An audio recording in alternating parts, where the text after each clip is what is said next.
वट सावित्री व्रत कथा। आज हम लोग इसके बारे में चर्चा करेंगे कि वट सावित्री में आखिर क्या ऐसा है कि उनका जन्म कैसे होता है, कहाँ पर हुआ और ये वट सावित्री लोग क्यों पूजा करते हैं, इनके बारे में हम पूरी चर्चा करेंगे। नमस्कार दोस्तों, मैं आरती गुप्ता, आपका मेरे चैनल में स्वागत है। प्लीज़ मेरे चैनल को लाइक एंड सब्सक्राइब करें और पूरे वीडियो एंड तक देखें। बहुत ही इंटरेस्टिंग स्टोरी है ये। तो स्टार्ट करते हैं। भद्र देश के एक राजा थे जिनका नाम अश्वपति था। भद्र देश के राजा अश्वपति के कोई संतान नहीं थी। उन्होंने संतान की प्राप्ति के लिए मंत्रोच्चारण के साथ प्रतिदिन 1,00,000 आहुति दिया करते थे। 18 वर्ष तक ये कार्य जारी रहा। इसके बाद सावित्री देवी ने प्रकट होकर वर दिया कि राजन एक तेजस्वी कन्या पैदा होगी। सावित्री देवी की कृपा से जन्म लेने के कारण से कन्या का नाम सावित्री रखा गया। कन्या बड़ी होकर बेहद रूपवान हुई। योग्य वर न मिलने की वजह से सावित्री के पिता दुखी थे। उन्होंने कन्या को स्वयं वर तलाशने के लिए भेजा। सावित्री तपोवन में भटकने लगी। वहाँ शाल्य देश के राजा हुम्रसेन रहते थे। क्योंकि उनका राज्य किसी ने छीन लिया था, उनके पुत्र सत्यवान को देखकर सावित्री ने पति के रूप में उनका वरण किया। ऋषिराज नारद को जब यह बात पता चली तो वह राजा अश्वपति के पास पहुँचे और कहा कि हे राजन, ये क्या कर रहे हैं आप? सत्यवान गुणवान है, धर्मात्मा है और बलवान भी है, पर उसकी आयु बहुत छोटी है, वो अल्प आयु है। 1 वर्ष के बाद ही उसकी मृत्यु हो जाएगी। ऋषिराज नारद की बात सुनकर राजा अश्वपति घोर चिंता में डूब गए। सावित्री ने उनसे कारण पूछा तो राजा ने कहा, पुत्री, तुमने जिस राजकुमार को अपने वर के रूप में चुना है वो अल्पायु है। तुम्हें किसी और को अपना जीवन साथी बनाना चाहिए।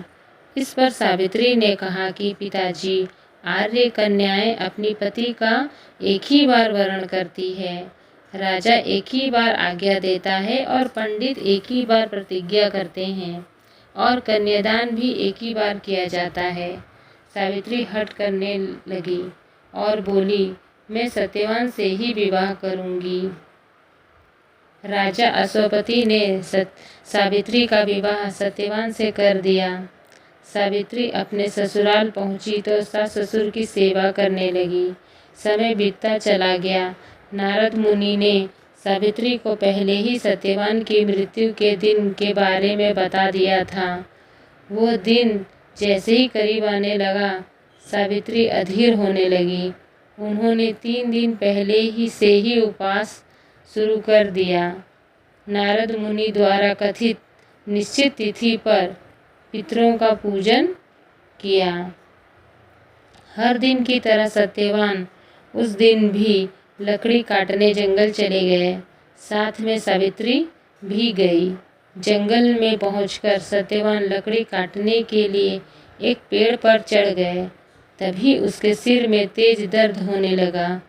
दर्द से व्याकुल सत्यवान पेड़ के नीचे उतर गए। सावित्री अपना भविष्य समझ गई। सत्यवान के सिर को गोद में रखकर सावित्री सत्यवान का सिर सहलाने लगी। तभी वहाँ यमराज आते दिखे। यमराज अपने साथ सत्यवान को ले जाने लगे। सावित्री भी उनके पीछे पीछे चल पड़ी। यमराज ने सावित्री को समझाने की कोशिश की कि यही विधि का विधान है, लेकिन सावित्री नहीं मानी। सावित्री की निष्ठा और पति परायणता को देखकर यमराज ने सावित्री से कहा कि देवी, तुम धन्य हो, तुम मुझसे कोई भी वरदान मांगो।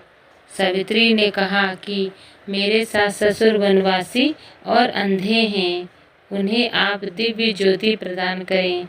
यमराज ने कहा, ऐसा ही होगा, जाओ अब लौट जाओ। लेकिन सावित्री अपने पति सत्यवान के पीछे पीछे चलती रही। यमराज ने देखा, देवी तुम वापस जाओ। सावित्री ने कहा, भगवान मुझे अपने पति के पीछे पीछे चलने में कोई परेशानी नहीं है। पति के पीछे चलना मेरा कर्तव्य है। यह सुनकर उन्होंने फिर से उन्हें एक और वर मांगने के लिए कहा। सावित्री बोली, हमारे ससुर का राज्य छिन गया है, उन्हें पुनः वापस दिला दें। यमराज ने सावित्री को यह वरदान भी दे दिया और कहा, अब तुम लौट जाओ।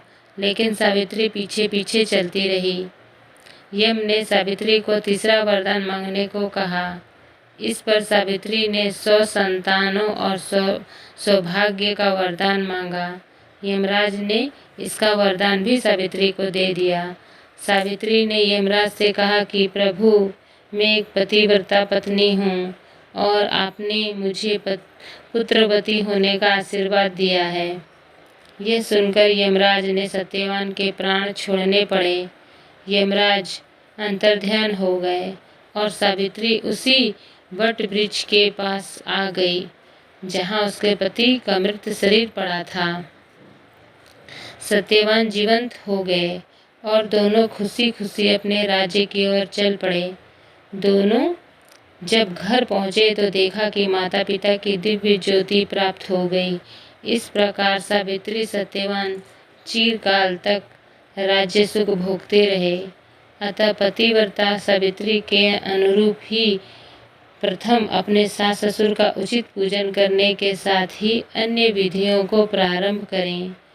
वट सावित्री व्रत करने और इस कथा को सुनने से उपासक के वैवाहिक जीवन और जीवन साथी की आयु पर किसी प्रकार की कोई संकट आया भी हो तो टल जाता है।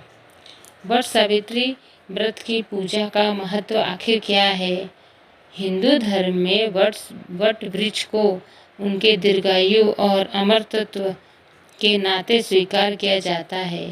कहा जाता है कि इनके तीनों देव ब्रह्मा, विष्णु, भगवान शिव वास करते हैं और इस वृक्ष में बड़ी बड़ी जो शाखाएं नीचे की ओर लटकती होती हैं, उन्हें देवी सावित्री के रूप में माना जाता है। इनके पूजन से सभी मनोकामनाएं पूर्ण होती है। मान्यता है कि वट वृक्ष की छांव में ज्येष्ठ माह की अमावस्या तिथि के दिन देवी सावित्री ने अपने पति सत्यवान को लेकर पूजा की थी। इनके पूजन से प्रसन्न होकर यमराज ने इनके पति को पुनः जीवित किया था। तभी से इस दिन वट वृक्ष की पूजा करने का विधान है। फ्रेंड्स, आप लोगों को मेरा वीडियो कैसा लगा प्लीज़ कमेंट करके ज़रूर बताएं। लाइक एंड सब्सक्राइब ज़रूर करें और मेरे चैनल को आगे बढ़ाएं और ताकि मेरे इसी तरह से अच्छी मैं वीडियो लेकर आ सकूं। और फ्रेंड्स, अब हम चलते हैं, मिलते हैं नेक्स्ट वीडियो में। Bye bye.